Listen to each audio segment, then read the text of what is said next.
One of the biggest problems with having a fragrance collection is too many bottles end up collecting dust. This week's rotation is about those neglected fragrances and why they don't end up in my rotation as much anymore. Hey guys, welcome to the channel. My name is Gerard, and today we're talking about fragrances. More specifically, the 7 fragrances that I wore every single day last week. So if that's content you want to see more of, be sure to like this video, subscribe to the channel, all the good things. Let's get right into it, starting with Sunday. So on Sunday, I reached for a rack store staple. The scent we are talking about is Tommy Bahama Maritime Blue. Now, one thing I want to note is with any of these fragrances that I'm going to be talking about today, I don't particularly dislike them. You're going to find that a lot of fragrances just smell good in general, but there's a reason why they get neglected, even if they're good. So one of the first things that stood out to me with this one is that it had been so long since I reached for it, was that this is broken. So this little piece of wood on the top, broken. So that is the definition of a cheapie. It just kind of spins on there. But nonetheless, the juice still sprays. And what I find to be the case with this one, the main driver for why I don't reach for this one quite as often anymore, if at all, is it's synthetic. I have much better freshies in my collection that I would prefer to reach for over this one. Now, is that to say this is bad? No.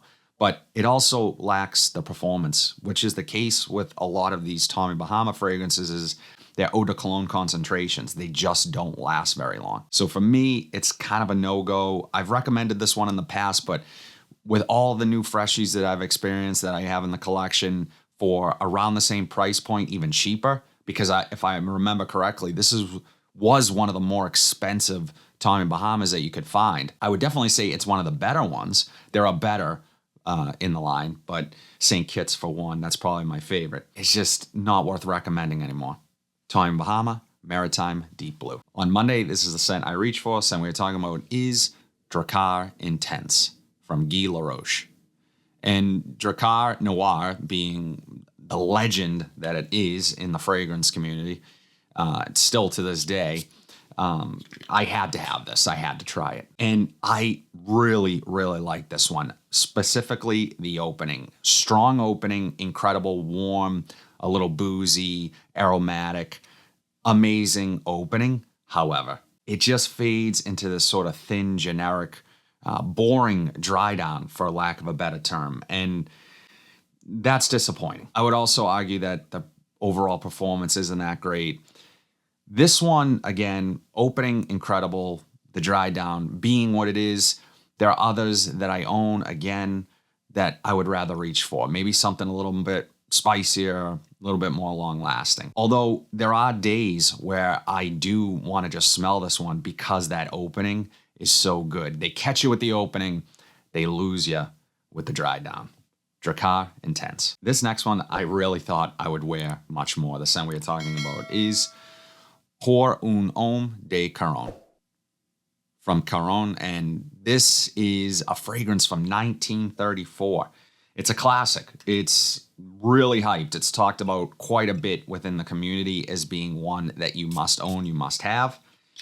I don't necessarily agree with that. I totally get why people love this, and I personally like it, but the reality of it is that this is a very dated smelling, sharp, lavender, powdery.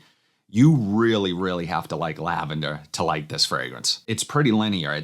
Again, it has some powdery notes. It's a little bit warm and vanillic as it dries down, but that lavender is the standout note here. It sticks around, and you have to love it. It's metallic. It's sharp.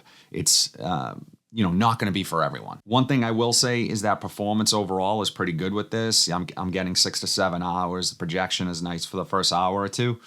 So if you are an older soul, you like more mature smelling fragrances, kind of clean fougères of yesteryear.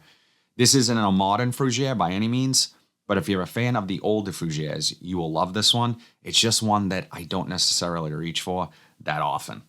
Pour un Homme de Cologne. Now, this next one was kindly sent to me by a subscriber, and I appreciate that all the time. It's amazing that people think of me and want to send me stuff. And there's a good reason this person sent it to me.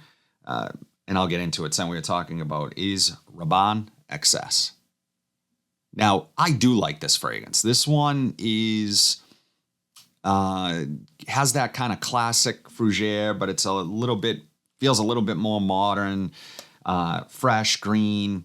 You have your lavender notes. It's cooling, but it is also very close to another fragrance I own that I absolutely love. And I talk about it on the channel quite a bit. That scent is Creed's Himalaya, which is an underrated scent in my opinion from Creed. And the reality of it is I just reach for the Creed over this pretty much 9 times out of 10. This just doesn't quite stack up for me. And again, I'm a little biased because I absolutely love the Creed. But it doesn't quite stack up for me in terms of, quality, and there are a lot of similarities. They're very close, but there are just things that in the Creed that are just not replicated in Excess. And those things are kind of non-negotiables for me. It's the reason I love the fragrance, which is it's unbelievable naturals. I mean, it smells so incredible. Now, this is an overall decent performer. I would even argue it's a better performer than Himalaya, even taking into consideration how expensive Creed Himalaya is and, the not so great performance. I still choose the Creed pretty much every time.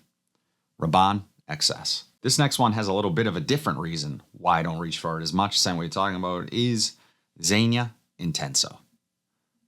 And this is the older presentation.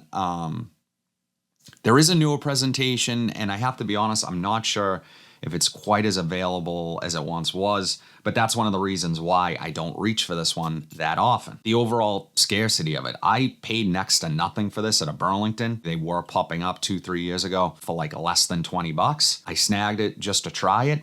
A lot of you guys had recommended it, seeing it pop up in my videos, and said, you got to try that one. And I'm glad I did. This is going to remind you of something like an Armani Code, which some might even think that DNA smells a little dated. Not for me personally, but it has that freshness and that warmth, that little bit of sweetness, the perfect amount of woods. This is a really classy fragrance. It's super versatile, and I really like it. The day that I wore it, I was like, I need to wear this more. But for me, again, there's something with that scarcity mentality, worrying about maybe not having it in the collection and knowing it's discontinued. I have so many fragrances. I definitely worry about that less so these days. With this one, yeah, I want to just move it to the front of the collection so I remember it more. Because I will say it's not particularly memorable. It's going to maybe scratch the itch a little bit for nostalgia purposes because it is so close to Armani Code, which a lot of people grew up wearing. It's also one that I don't recommend that often because it is difficult to find. And that's the case with another fragrance on this list. But yeah, I do like this one. Zegna Intenso. This next one is actually not collecting dust. Same way you're talking about is Ferragamo's Spicy Leather.